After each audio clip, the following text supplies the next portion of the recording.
Hey, it's Dr. Micah Richardson. It's February and it's Heart Month. I'm with the love of my life, my Valentine, my sweet wife Mitzi, one of the wellness and health coaches and nutrition experts here, and we're talking about a couple myths.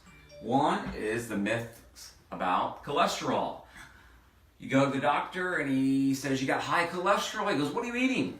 Most of the time they're saying, "Get this out of your diet." Well, eating fat is not always bad. That's not true. The truth is trans fats are bad.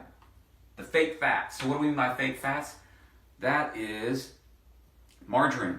Margarine is not a true fat. It's actually really bad for you, and it's a toxic thing to the body. And we all knows what happens when we have toxicities in the body. It's damaging to the body. It's damaging to the cells.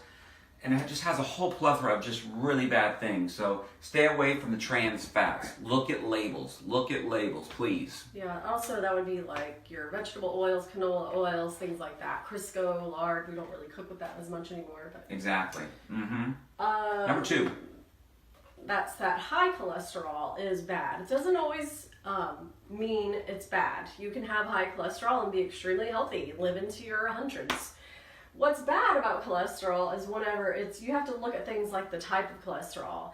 You gotta look at, is it high LDLs, which that's what you don't want, and low HDLs, you want the opposite. You want high HDLs, those are your workers that are cleaning up all the mess, and you want lower LDLs. You want to look at the particle size. You don't want real tiny particles, you want bigger ones. You want to look at the stickiness. These are all things that we look at, and some blood work that we run here in our office through Boston Heart Diagnostics.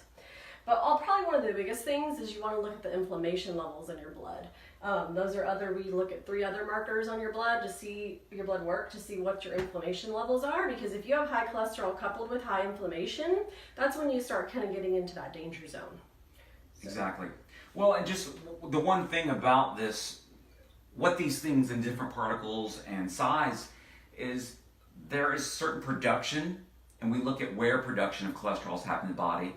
It goes out into the body and it's got to come back. So we're looking at the pathways of that, and we tie all that in with blood work. So that's really, really cool to see how that works in your body. But, you know, what's good about cholesterol? Well, the first thing is the cell membrane. Now that cell membrane sits around the cell. Every cell in your body has this membrane. What that membrane does is it lets things in and out of the cell, which is super, super important, because the cell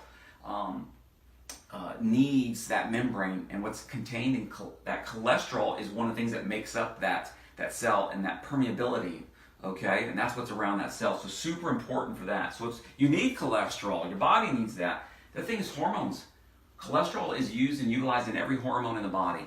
And a lot of times with some of my patients, males, females, especially males, when they come in and they're dealing with low T, which is low testosterone, they're usually on a statin drug, because that's pushing their cholesterol levels down, and that really messes them up. So if you're on a statin drug, your hormones and you possibly have low T, it could be because of that. And then finally, brain function. Remember we did and talked about keto, and this is the reason why I did the keto diet, is one, because it improves brain function. Your brain needs that good fat, which is from some of the cholesterol. So super important. Anything you want to add about that? Yeah, I would just add that if you are on a statin medication, you need to be taking CoQ10. Were you going to talk about some of the nutrients they need? Yeah, some of the nutrients. It's great, because, you know, that leads us right into our newsletter in the office. So if you're in the office, grab one of our newsletters, because it talks about some of the essential things that you need to be on if you're on cholesterol medication. It talks about the heart in general. But CoQ10 is huge. You really need to look into having CoQ10 as part of those nutritional supplements when you're on any type of cholesterol lowering medication. Omega-3 is a big one. There's several others, but those are the top 2 that kind of come to me. Yeah. I mean, there's certain essential Berberine, oils. alpha lipoic acid. Yeah. Yes, essential oils. There's other things, and we can talk more about that. If you've got questions, ask us about that. We'd love to answer some questions, because essential oils are great when you talk about some of these things we just mentioned.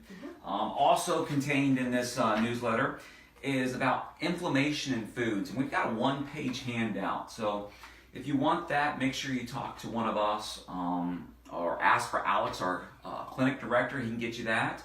Also, if you're not local and you want us to send that to you, leave us an email or leave us a comment. We'll make sure we send you our our one-page handout about inflammation in foods, but we just want you to know and a little bit more about cholesterol is not the bad guy. He's not always the bad guy. You need that. And I want to challenge you.